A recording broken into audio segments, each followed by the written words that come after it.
یہ اتفاقاً نہیں، اگر واقعی یہ ویڈیو آپ کے سامنے آئی ہے تو یہ اللہ تعالیٰ کی طرف سے آپ کے لیے خاص اشارہ ہو سکتا ہے۔ جب تم کہتے ہو کہ اللہ میں دعا مانگ مانگ کے تھک چکا ہوں، تو ذرا رک کے سوچو، تھک کس چیز سے گئے ہو؟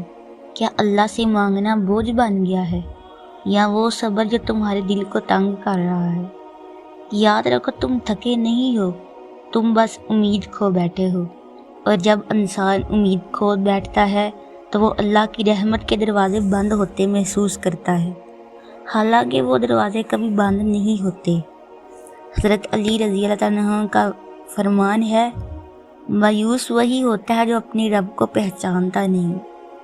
تم نے دعا کی، بار بار کی، شاید روتے ہوئے کی، شاید سجدوں میں گر کے کی، شاید تنہائی میں کی، لیکن دل میں ایک سوال جاگنے لگا، آخر کب؟ اور یہی وہ مقام ہوتا ہے جہاں شیطان سرگوشی کرتا ہے کہ کیا فائدہ، اللہ نے تو سنا ہی نہیں۔ لیکن حقیقت یہ ہے کہ جو دعا تم نے کی وہ گم نہیں ہوئی، وہ تمہارے رب کے پاس محفوظ ہے، تمہارے آنسو لکھے جا چکے ہیں، تمہاری ٹوٹی ہوئی آوازیں اس کے علم میں ہیں۔ دعا صرف ایک لفظ نہیں، یہ رب سے رشتہ ہے، یہ وہ رشتہ ہے جو انسان کو سب سے گہری اندھیری رات میں بھی ہارنے نہیں دیتا۔ کبھی کبھی دعا کے بعد فوری سکون نہ ملنے کا یہ مطلب یہ نہیں ہے کہ اللہ نے سنا نہیں، بلکہ اس کا مطلب یہ ہوتا ہے کہ اللہ تمہارے لیے وہ بہترین لمحہ چن رہا ہوتا ہے جس میں وہ تمہیں عطا کرے گا، اس وقت جب تمہارا دل واقعی شکر گزار ہوگا۔ کیا تم نے کبھی سوچا کہ اگر اللہ تمہاری ہر دعا ویسے ہی سن لیتا جیسے تم چاہتے ہو، تو شاید تم کبھی سیکھ ہی نہ پاتے کہ صبر کیا ہوتا ہے، یقین کیا ہوتا ہے، رب سے تعلق کی گہرائی کیا ہوتی ہے۔ جب تم دعا کرتے ہو تو دراصل تم اپنی کمزوری اللہ کے سامنے رکھ رہے ہوتے ہو، اور جب تم تھک جاتے ہو تو گویا کہ تم کہہ رہے ہوتے ہو کہ اب میری امید نہیں رہی۔ لیکن ایمان کا مطلب یہی ہے کہ جب کچھ بھی نظر نہ آئے تب بھی دل کہے، میرا رب میرا ہے۔ کبھی کبھار تمہیں وہ نہیں ملتا جو تم مانگ رہے ہوتے ہو، کیونکہ اللہ تمہیں اس سے بہتر دینا چاہتا ہے، لیکن تمہارے صبر کا ظرف چھوٹا ہوتا ہے۔ تم جلدی نتائج چاہتے ہو کہ تم رب سے تجارت کرنا چاہتے ہو، میں نے مانگا تم دے دو مجھے۔ نہیں، اللہ رب ہے، وہ دکاندار نہیں، وہ تمہیں آزماتا ہے لیکن ساتھ نہیں چھوڑتا، وہ تمہیں رلاتا ہے لیکن ٹوٹنے نہیں دیتا، وہ تمہیں دیر سے دیتا ہے لیکن ایسا دیتا ہے کہ تمہاری ساری محرومیاں مٹ جاتی ہیں۔ جو لوگ اللہ سے شکایت کرتے ہیں کہ دعا نہیں سنی گئی، انہیں شاید یہ یاد ہی نہیں کہ دعا صرف مانگنے کا عمل نہیں ہوتا، بلکہ تسلیم کرنے کا بھی عمل ہوتا ہے۔ کبھی رب تمہیں ویسا دیتا ہے جیسا تم نے مانگا ہوتا ہے، کبھی بہتر بنا کر دے دیتا ہے، اور کبھی تمہیں وہ بھی دے دیتا ہے جس کا تم نے کبھی سوچا بھی نہیں ہوتا تھا، اور کبھی کبھی کچھ دیر کے لیے کچھ نہیں دیتا تاکہ تم رب سے تعلق قائم رکھو، مانگتے رہو، اس کی طرف جھکتے رہو۔ یہی تو محبت ہے نا، جب سب دروازے بند ہو جائیں پھر بھی تم ایک ہی دروازے پر بار بار جاؤ، یہی وہ تعلق ہے جو دعا کے ذریعے بنتا ہے۔ حضرت علی کا ایک اور قول ہے، جب تمہاری دعا دیر سے قبول ہو تو اس وقت کو نعمت سمجھو، کیونکہ وہ اللہ کی طرف سے تمہارے قریب آنے کا بہانہ ہوتا ہے۔ تو اب جب تم دوبارہ کہو کہ میں دعا مانگ مانگ کے تھک گیا ہوں، تو ایک لمحے کے لیے اپنے دل میں جھانکو، کیا تم دعا سے تھکے ہو؟ کیا اس دعا کے جواب نہ آنے کی جلدی نے تمہیں کمزور کر دیا ہے؟ یاد رکھو، جب رب تمہیں گناہوں کے باوجود روز ذکر دیتا ہے، وہ رب تمہاری دعا کو سننے سے غافل نہیں ہو سکتا۔ وہ ہر لمحہ تمہارے دل کی حالت جانتا ہے، تمہاری ہر ہر چیز، ہر خاموشی، سب اس کے علم میں ہوتا ہے۔ اس لیے تھکنا چھوڑ دو، رکو مت، مایوس ہونا چھوڑ دو، کیونکہ دعا مانگتے رہنا خود میں ایک عبادت ہے، اور تم نہیں جانتے، شاید ایک اور دعا، ایک اور سجدہ اور ایک اور آنسو اور تمہاری پوری تقدیر بدل دی جائے۔ یاد رکھو، اللہ خاموش ہوتا ہے، غافل کبھی نہیں ہوتا، وہ دیکھ رہا ہوتا ہے، سن بھی رہا ہوتا ہے، اور وہی وقت چن رہا ہوتا ہے جب وہ تمہیں وہ سب دے گا جو تمہارا دل بھی نہیں سوچ سکتا۔ بس مانگتے رہو جب تک تم مانگ رہے ہو، تم زندہ ہو، اور جب تک رب سن رہا ہے تم کبھی ہار نہیں سکتے۔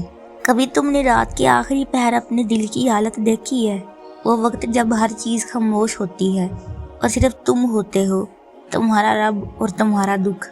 تمہاری آنکھیں تھکی ہوئی ہوتی ہیں، دل بوجھل ہوتا ہے اور تمہارے لبوں پر صرف ایک سوال ہوتا ہے کہ اے اللہ کب تک؟ وہی لمحہ سب سے قیمتی ہوتا ہے، کیونکہ وہ رب تمہیں اس جگہ لا چکا ہوتا ہے جہاں تم خود کو نہیں صرف اسے دیکھتے ہو۔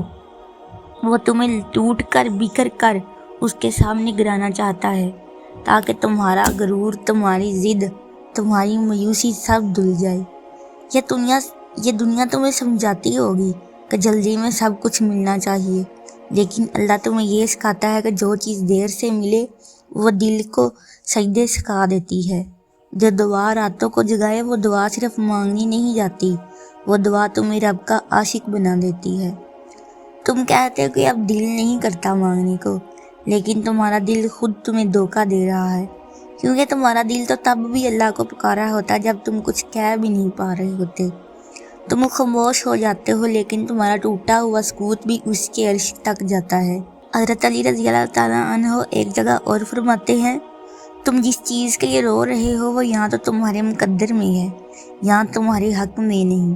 دونوں صورتوں میں اللہ پر بھروسہ رکھتے رہو، یعنی تمہاری دعا یہاں تو راستے میں ہے، یا وہ تمہیں اس راستے سے ہٹانے کے لیے ہے جو تمہیں نقصان دے سکتا ہے۔ تو جب تمہاری دعا کا جواب نہیں آ رہا، اس کا مطلب یہ نہیں کہ وہ رد ہو گئی ہے، یہ اس بات کا ثبوت ہے کہ اللہ تمہیں سنجیدگی سے سن رہا ہے۔ تمہاری آواز، تمہارے آنسو، تمہاری ہر بار کی فریاد، سب کچھ اس کی نگاہ میں ہے۔ وہ جانتا ہے کہ تم کہاں کمزور پڑ رہے ہو، کہاں صبر کیا، کہاں اندر ہی اندر ٹوٹ گئے، لیکن باہر سے ہمت کا لباس پہنے ہوئے ہو۔ یقین رکھو، جس دعا کے لیے تم روتے ہوئے مہینے لگ جاتے ہیں، جب وہ قبول ہوتی ہے تو وہ صرف تمہارا نصیب نہیں بدلتی، تمہارا ایمان بھی بدل دیتی ہے۔ پھر تم صرف ضرورت کے لیے نہیں، محبت سے مانگتے ہو۔ پھر تم دعا صرف لینے کے لیے نہیں، رب سے جڑنے کے لیے کرتے ہو، اور یہی اصل منزل ہے کہ تم دعا کے ذریعے رب تک پہنچ جاؤ۔ اللہ کے ہاں تمہاری تھکی ہوئی آواز بھی پیاری ہے، تمہاری ہچکیوں میں لپٹی ہوئی فریاد بھی قیمتی ہے، تمہاری وہ دعائیں جو تم نے لفظوں میں نہیں ڈال سکی وہ بھی رب کے علم میں ہیں۔ اس لیے جب بھی دل کہے اب مانگنے کو دل نہیں چاہتا، تو دل کو سمجھاؤ کہ رب تو وہ ہے جو بندے سے مانگنے کا بہانہ ڈھونڈتا ہے۔ مانگو اس سے، چاہے تمہاری دعا ادھوری ہو، چاہے لفظ نہ نکل رہے ہوں، چاہے تم صرف اتنا ہی کہہ سکو، یا اللہ بس اتنا ہی کافی ہے، کیونکہ وہ رب کن کہہ کے پوری کائنات پیدا کر سکتا ہے، تو تمہاری ایک بے جان سی دعا سے تمہاری زندگی تقدیر بھی لکھ سکتا ہے۔ تم بس مانگتے رہو، جیسے بچے ماں سے ضد کرتے ہیں، رو کر، ہنس کر، چپ رہ کر، نظریں ملا کر، نظریں جھکا کر۔ اسی ضد سے اللہ سے بھی مانگو، کیونکہ وہ رب تمہیں کبھی خالی ہاتھ نہیں لٹاتا۔ تمہاری ہر دعا کا جواب اس کے پاس ہے، بس تمہارا وقت نہیں آیا ابھی۔ مسلسل دستک دینے سے دروازہ کھل جاتا ہے، اور تم دعا بھی مسلسل کرتے رہو، ایک نہ ایک دن تمہاری دعا ضرور قبول ہوگی انشاءاللہ۔ اگر ویڈیو اچھی لگی ہو تو چینل کو سبسکرائب کریں اور ویڈیو کو دوسروں کے ساتھ شیئر کریں۔ جزاک اللہ خیرہ۔